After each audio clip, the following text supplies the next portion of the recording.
नमस्कार देवियों और सज्जनों, व्यालोकवाणी में आप सभी का स्वागत है। और आप सभी देख रहे हैं कि एक बार फिर मैं पकड़ लाया हूं आप सभी की सुपरिचित स्वाति तिवारी को। बहुत बहुत स्वागत है स्वाति आपका। और इनको कई दिनों बाद लाने का कारण यह है कि ये टूट फूट ग्रस्त रहती हैं। हमारी छोटी बहन है तो वो भी हमारी चिंता का विषय रहता है। ये कभी भिनास फोड़ लेती हैं, कभी पैर तोड़ लेती हैं, कभी हाथ तोड़ लेती हैं। फिलहाल जो टूट फूट से रहित फिलहाल और चोट से हाँ, बची हाँ। हुई हैं। तो आज हमने कई सारे विषय स्वाति लिए हैं। कोई एक विषय नहीं है जिस पर हम बातचीत करेंगे, दो तीन विषय हैं। जैसे मैं आपको बता दूं, एक तो बंगाल रहेगा ही रहेगा हमारे बीच बातचीत का। दूसरा, अचानक से ये जो पहले यूजीसी के बाद स्वर्ण रजत तमाम तरह के मवाद निकले, हमने देखा। उसके बाद अब निकल रहा है कि भाई फलाने पर एफआईआर हो गई, चिल्लाने पर हो गई, इसको क्यों नहीं रोका गया, फलाने को क्यों नहीं रोका गया। और एक तरह से कुछ लोग तो ये भी कह रहे हैं कि मोदी इफेक्ट फटीग हो गया है, वो अब कम हो रहा है। उस पर भी बात करेंगे। लेकिन शुरुआत हमेशा बंगाल से, क्योंकि अब आज शाम जब तक आप लोग ये वीडियो देखेंगे तब तक चुनाव प्रचार बंद हो चुका रहेगा। 29 को वहां वोटिंग है। आज दोनों दलों ने, जो मुख्य दल हैं बीजेपी और टीएमसी, दोनों ने अपना पूरा दम लगा दिया है। लेकिन कुछ संकेत हैं स्वाति, जिनसे पता चल रहा है कि बीजेपी को एज मिल गई है और इस फेज में भी, दूसरे चरण में भी, वो ठीक ठाक प्रदर्शन नहीं, धमाकेदार प्रदर्शन करने वाले हैं। हालांकि पिछली बार उनको बहुत कम सीटें मिली थी, 12-13 सीटें मिली थी इस वाले चरण से। और लगभग 120 सीटें ममता बनर्जी की पार्टी को मिली थी और एक आध किसी कम्युनिस्ट को मिल गई थी, 2-3 कांग्रेस को मिली थी। यहीं से शुरू करते हैं। कैसे देख रही हैं आप सेकेंड फेज के मतदान को और ओवरऑल बंगाल चुनाव को? जी, आपके तमाम दर्शकों को जय श्री राम। और अच्छा ही देख रही हूँ, सुखद लग रहा है। सट्टा बाजार को देख के और अच्छा लग रहा है, सुकून लग रहा है। वो आप कोलकाता का सट्टा बाजार देख लो या मुंबई, दिल्ली, हर जगह 190 तक तो सीटें देने का दावा किया जा रहा है। अब आगे जो परिणति होगी वो तो हम 4 मई को देखेंगे ही। लेकिन फिलहाल ये समझ में आ रहा है कि भारतीय जनता पार्टी ने जमीन पे जिस तरह से पश्चिम बंगाल में पिछले लगभग वो 1 दशक से बहुत हर तरह से तन मन धन से लगी हुई है, शायद उसका सुखद फल इस बार भाजपा को दिखे। वहां की जनता जो त्रस्त आ चुकी है, अब कितने मामले लूं मैं, संदेश खली, आरजी कर, ये तो मतलब अब कह दिया जाता है कि महिला है तो महिलाओं के मुद्दों पे ज्यादा आपकी नजर रहती है। लेकिन आप माने या ना माने, हम माने या ना माने, स्क्रीन पर बट ऑफ स्क्रीन ये बहुत बड़ी सच्चाई है कि आरजी कर विशेष रूप से और संदेश खली, ऐसी घटनाओं ने इस बार बहुत बड़ा छाप छोड़ा है बंगाल की जनता के मन पर, और उसका परिणाम वोटिंग के रूप में आ रहा है। अब पहले चरण और दूसरे चरण की बात। पहला चरण लगभग ठीक ठाक शांतिपूर्ण ढंग से हुआ। बस भाजपा के एक ही प्रत्याशी को टीएमसी के गुंडों ने दौड़ा दौड़ा के मारा, बाकियों को नहीं मारा पीटा गया। जनता में भी शांति थी, तो इसको शांतिपूर्ण ही कहा जाएगा।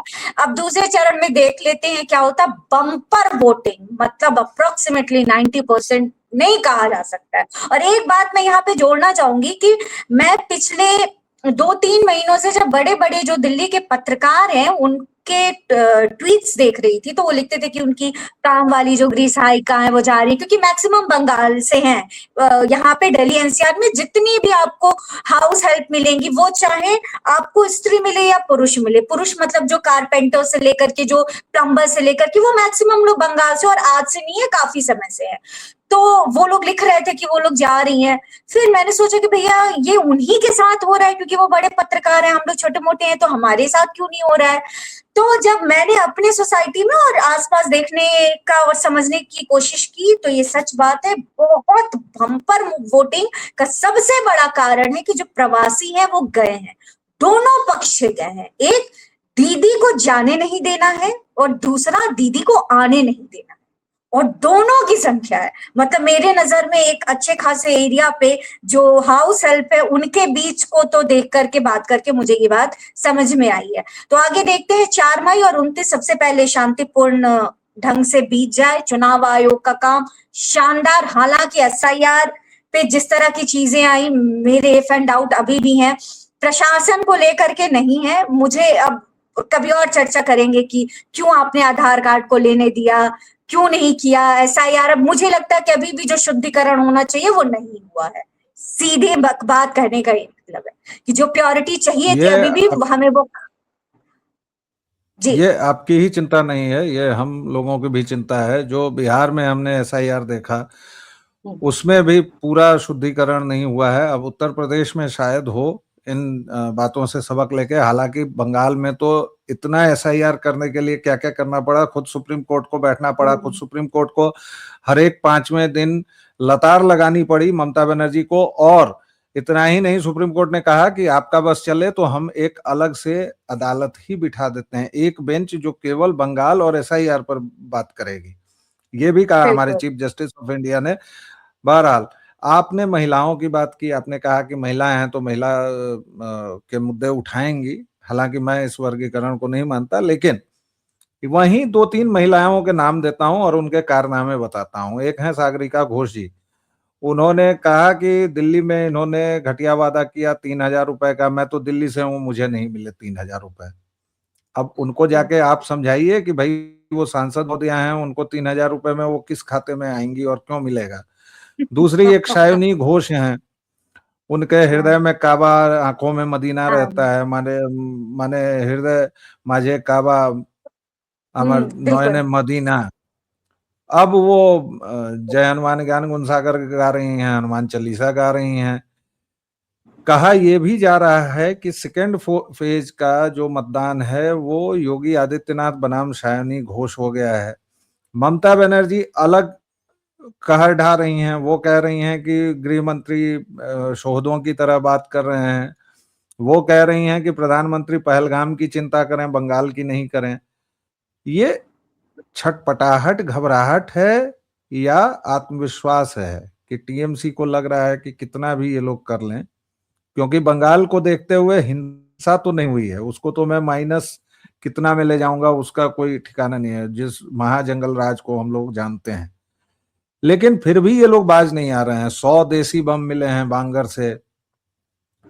जो अभिषेक बनर्जी का इलाका है डायमंड हार्बर, वहां पर बाइकर्स ने बदतमीजी की है, लोगों को भड़काया है, हड़काया है, बल्कि कहना उचित रहेगा कि कल खेला होवे। बाइक्स पर प्रतिबंध है, इसके बावजूद ये चीजें हुई हैं। छटपटाहट है, घबराहट है, तिलाहट है या आत्मविश्वास है कि कुछ भी कर लो आएंगे तो हम ही। जी, छटपटाहट है और घबराहट है। वो जान रहे हैं कि सत्ता हाथ से लगभग जा चुकी है। और ये मैं ऐसा सिर्फ इस चुनाव और एसआईआर हो रहा है इसलिए नहीं बोल रही हूँ। पिछले कुछ समय से, मतलब कि लगभग साल भर से, अगर आप ममता बनर्जी को अगर ढंग से क्लोजली ऑब्जर्व किया जाए तो ठीक है, तुष्टिकरण की, वोट बैंक की राजनीति उनका मेन है, विचारधारा उनकी वही है, लेकिन साथ में वो पैरेलली हिंदू वर्ग को साधने की कोशिश उन्होंने लगातार की है। अभी खरवास चल रहा था तो पता नहीं कौन से मंदिर का, खरवास में सोचिए हम लोग यहाँ नया कपड़ा नहीं खरीदा जाता है, अब भूमि पूजन मंदिर का करके आ गई। वो रेप्लिका बनाए जा रही है, सिलीगुड़ी से लेकर के, यहाँ से लेकर के वहां तक, बीच बीच में ठीक है वो सब। इस बार आपको ममता बनर्जी वो माथा बांध करके हिजाब वाले स्टाइल में आपको चुनाव प्रचार में नहीं दिखी, जो वो अक्सर दिखती हैं। वो जैसे नमाज पढ़ते हैं तो जो दुपट्टे की स्टाइल होती है, उनको आप पिछले उनके जो है मतलब 1-1.5 साल पहले से, मैं तो ये बोलूंगी, आपको वो मैक्सिमम जगह, मतलब 10 जगह जाती थी तो 8 जगह मैं तो उनको ऐसे ही ऑब्जर्व करती थी। अब वो नहीं दिख रही हैं, तो कहीं ना कहीं उनको ये बात समझ में आ गई थी कि अब हो सकता है कि अब या तो एसआईआर बिहार का देख करके भी आ गया होगा कि एसआईआर होगा तो मेरा जो आधार है वो कहीं ना कहीं खिसकेगा, और सिर्फ उनका जो अपना कोर वोट बैंक है उसको साधने से नहीं होगा। तो ये इधर भी जो है वो लगा रही थी, भले हवा में ही भांज रही थी कि लग गया तो ठीक है।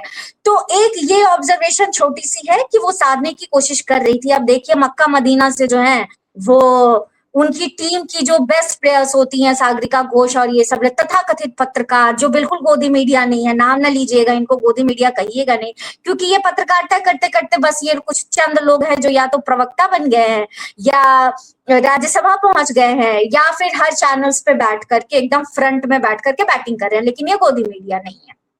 निष्पक्ष पत्रकार ये लोग एकदम तहे दिल से पत्रकारिता निभा रहे हैं। तो इन लोगों को देखिए, और सागरिका घोष को 3,000 यही तो बात है। यही अभी मैं एक सेशन में भी गई थी, वहां नैरेटिव की लड़ाई की बात हो रही थी। वो एक जिम्मेदार पद पे बैठते हुए एक राज्य सरकार के जो वो कहते हैं वादे हैं या उनकी जो स्कीम्स हैं उस पे खुलेआम झूठ बोल रही हैं, लिख रही हैं, और आप उसको क्लैरिफाई नहीं करने आ रहे हैं। सेम चीज महाराष्ट्र में हुआ था जब इन लोगों ने कहा कि वो 3.5 लाख या 6.5 लाख 1-1.5 साल पहले इन लोगों ने तहलका मचाया था कि ये क्या, ये स्त्रियां नहीं है क्या, ये कौन है। हाँ, तो वहां क्लैरिटी आई थी कि भैया जब जिस स्त्री के नाम पे 2 व्हीलर है, 4 व्हीलर है, जिनके नाम पे घर है, जो अपना कमा रही है, कहीं ना कहीं से टैक्स स्लैब में आ रही है, नहीं भी आ रही है, तो 4 लाख 5 लाख जो है वो उसका सालाना इनकम है, उसको क्यों दिया जाए? इस तरह की स्कीम्स क्यों लाई जाती है? जो आर्थिक रूप से सुदृढ़ नहीं है उनको एक बेस देने के लिए। तो इस पे अब मतलब ये तो नोचने वाली जो उनकी मानसिकता है सागरिका घोष की, हर तरह से नोच ही नहीं है। 3,000 पे भी नजर है, वो 3,000 भी गरीबों का जो पैसा है, जो वाकई उनके हकदार हैं, उनको भी, उन पे भी उनकी गिद्ध नजर है कि भैया मुझे तो 3,000 भी दे दो। हो सकता है कि कुत्ते के 2 दिन का बिस्किट का पैसा हो, पता नहीं, हो सकता है वो कमी हो रही हो तो 3,000 बोल रही हो। मेरे कहने का ये मतलब है कि सरकार को क्लैरिटी देनी चाहिए। हम जैसे लोग, आप जैसे लोग, हमें जहां मौका मिलता है हम बोलते हैं, लिखते हैं क्लैरिटी, क्योंकि जनता को अवेयर कराना सही चीज से ये बहुत जरूरी है। लेकिन कभी कभी ये लगता है कि शायद ये भाजपा की स्ट्रैटेजी है, क्योंकि किसी ना किसी तरह से मोदी जी को और भाजपा को गालियां पड़ेंगी, कोसा जाएगा, तो अब ये संयोग भी है और शायद भाजपा का प्रयोग भी है, जिसके ट्रैप पे ये लोग हमेशा फंस जाते हैं, भर भरा के वोट पड़ता है। तो ये एक स्ट्रैटेजी भी भाजपा की हो सकती है कि चुप्पे चाप्पे, बस वो होते थे 100 बोलता का एक चुप्पा भला। तो ये मतलब पिछले तो जी बोलिए। स्ट्रैटेजी और नैरेटिव, ये 2 चीजें कहीं, और इस पर तो अलग से 1.5-2 घंटे का, 4 घंटे का वीडियो बनाना होगा, लेकिन थोड़ी बहुत बातचीत करते हैं। भारतीय जनता पार्टी के साथ हमेशा ये बात जुड़ी रही है। 2-3 मिथ जो हैं भाजपा के साथ, वो ये हैं कि पहला, ये अपने कार्यकर्ताओं को छोड़ देती है। इस मिथ के प्रमाण में लोग उस दिलीप को लाते हैं जो कभी भर भर के गरियाता था, शुगर को जनेऊ जिसने पहनाया, और वो आज इनका सबसे बड़ा सलाहकार है। बद्री नारायण को लाते हैं। बंगाल के पिछले बार के चुनाव को दिखाते हैं कि वहां पर लोगों के साथ अत्याचार हुआ। केरल को दिखाते हैं, तमिलनाडु को दिखाते हैं कि अत्याचार होता है, लोग छोड़ देते हैं। ये पहला, और मैं मिथ कह रहा हूं, दर्शकों ध्यान दीजिएगा। दूसरा मिथ ये कि ये अपने लोगों को तुरंत गिरफ्तार करने और उनके खिलाफ एफआईआर करने में मौजूद हो जाते हैं।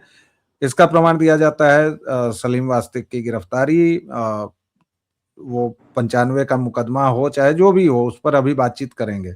गौतम खट्टर ने जेवियर नामक हत्यारे, नरसंहार के दोषी, जिसके नाम पर इस देश में तमाम स्कूल कॉलेज हैं, और ये मैं बोल रहा हूं, पूरी जिम्मेदारी से बोल रहा हूं, मेरे सामने द गोवा इंक्विजिशन नाम की किताब पढ़ी हुई है, कल मैंने उसको दिखाया भी है।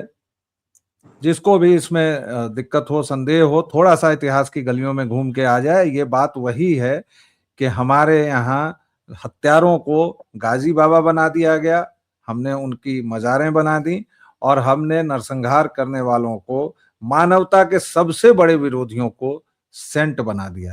हालांकि उस सेंट का मतलब ये संत कहीं नहीं होता है। संत और सेंट में वही फर्क है जो राहुल विंची और मोहनदास करमचंद गांधी में है, बस इतना ही फर्क है।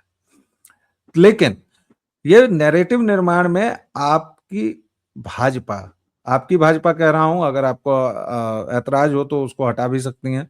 भाजपा को क्यों इतनी दिक्कत आती है, आखिर क्या जरूरत है? वैसे मेरे पास तमाम तर्क हैं कि भाई गौतम खट्टर पर किसने एफआईआर करवाया है? गौतम खट्टर पर वहां की सरकार ने नहीं करवाया है। आप कितने लोगों पर एफआईआर करवाते हैं? मैं हिंदू समाज से पूछना चाहता हूं।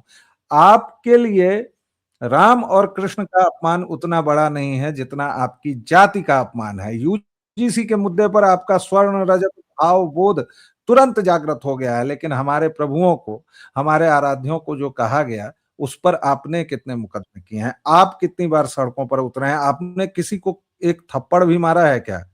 आपके सामने मैं आपको चुनौती देता हूं, सभी दर्शकों श्रोताओं को, सोचिएगा आपने, और बिल्कुल सत्यनिष्ठा से सोचिएगा कि आप सड़क से जा रहे हैं और अचानक कोई व्यक्ति प्रभु श्री राम को गाली देता है, आपकी प्रतिक्रिया क्या होगी?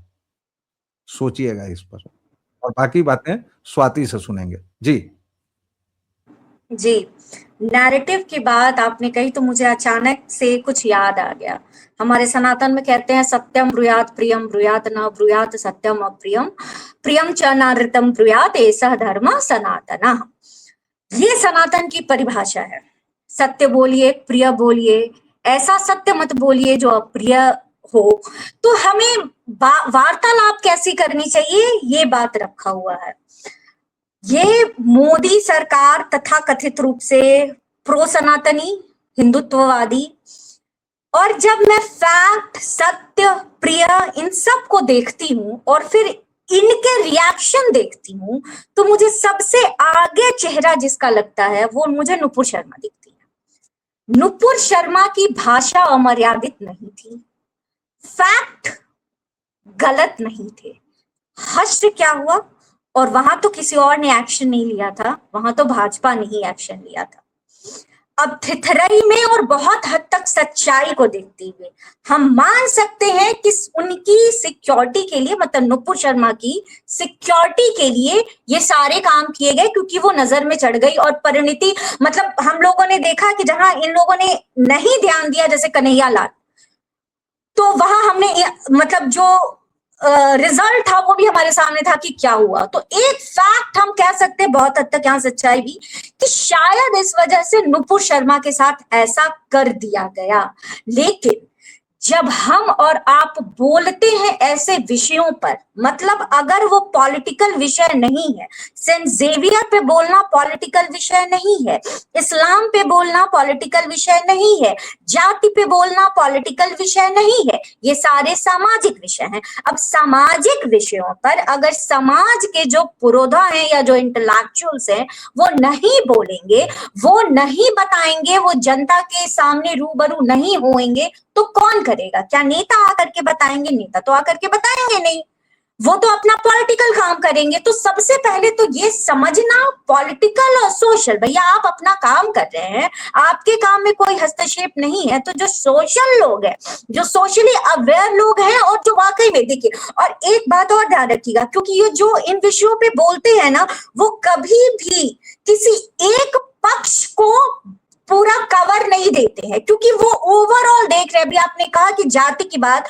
और हमारे रामकृष्ण पे आता है तो कितने एफआईआर होते हैं, रामकृष्ण पे होता है तो एफआईआर नहीं होते। अभी कल की घटना बताते हैं, मार्कंडे काटजू, क्या वो बच्चे हैं? क्या नहीं पता? ट्रंप को कृष्ण के वेश में दिखा दिया, लेकिन अब इधर के लोग भी जग रहे हैं, भेज दिया किसी ने लीगल नोटिस, तो ट्वीट डिलीट किया और उसके ऊपर से माफीनामा लिख रहे हैं कि ये मैंने नहीं किया था, भावनाएं आहत हो रही हो तो मैं माफी मांगना चाहता हूँ। तो उनकी तरफ से ये कितनी छोटी, मतलब एकदम कुछ नहीं, लीगल नोटिस गया, ट्वीट डिलीट, मामला रफा दफा, और इधर गला रेत दिया जाता है या जेल भेज दिया जाता है, या आपको, मतलब आपका मनोबल इस हद तक तोड़ दिया जाता है कि आप आगे सच बोलने से भी झिझकने लगते हैं और अपने आप को सार्वजनिक जो जीवन होता है उससे आप अपने आप को पृथक कर लेते हैं। तो ये बात सिर्फ सरकार, आपने बहुत सही पॉइंट बोला कि सिर्फ सरकार के लिए नहीं, एक अंबेडकर की मूर्ति भंजित होती है कहीं, जो गलत है, नहीं होना चाहिए। तो कितने राज्यों में कहां कहां तक जो है वो एफआईआर हो जाते हैं। एक से एक सारी पार्टियां, विपक्ष के, इंडी गठबंधन के जितने घटक दल है, भले लालू यादव उसी अंबेडकर के मूर्ति के पास टांग पे टांग चढ़ा करके बैठ करके वीडियो बनवाते हो और फोटो खिंचवाते हो, वो अपमान नहीं है अंबेडकर का कि आप लाभ दिखा रहे हैं। लेकिन यही काम आप और हम कर दे तो कम से कम ना 20 से 22 स्टेट में ना FIR हो जाएगा, ये तो मैं दावे के साथ कह सकती हूँ। तो अंबेडकर की मूर्ति भंजित होती है तो इतने FIR, लेकिन राम, कृष्ण, दुर्गा और बंगाल की बात आप कर रहे थे, दुर्गा माँ के, काली माँ के कैसे कैसे चित्रों का प्रयोग बंगाल ने कला के नाम पे किया है, ममता बनर्जी की सरकार में किया है, वामपंथी सरकार में किया है। क्या आप और मैं नहीं जानते? मतलब कम से कम 10-12 ऐसे पिक्चर्स तो अभी मेरे फोल्डर में कहीं ना कहीं होंगे।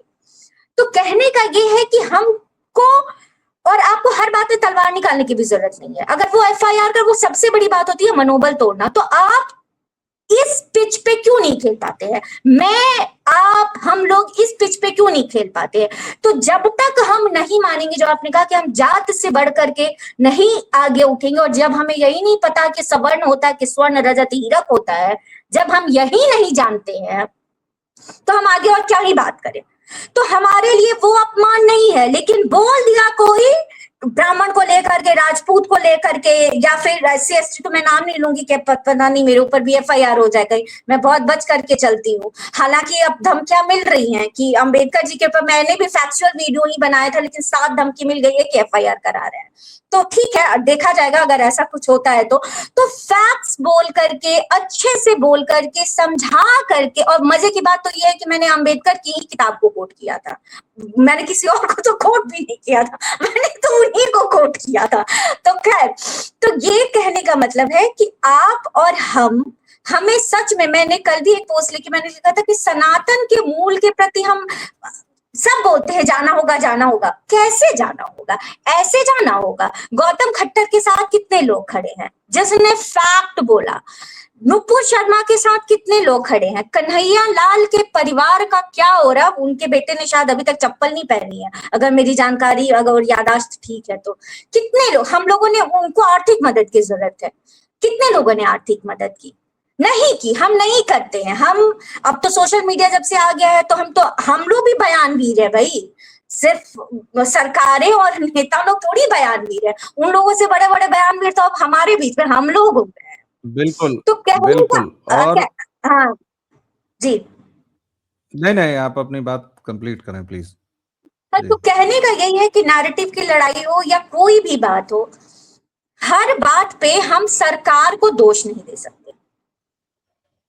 सबसे बड़ी बात सरकार, हालांकि इस पर भी अभी आ जाएगा कि आप लोग सरकार का बैठ के और पक्ष पोषण कर रहे हैं, आप लोग भाजपाई हैं, मोदी जी के भगत हैं और पता नहीं क्या क्या। नहीं, अच्छा लेकिन एक वो बात और बोलूंगी। आपने कहा कि वो मोदी भक्त और क्या, ठीक है, लोग तो कहेंगे ही।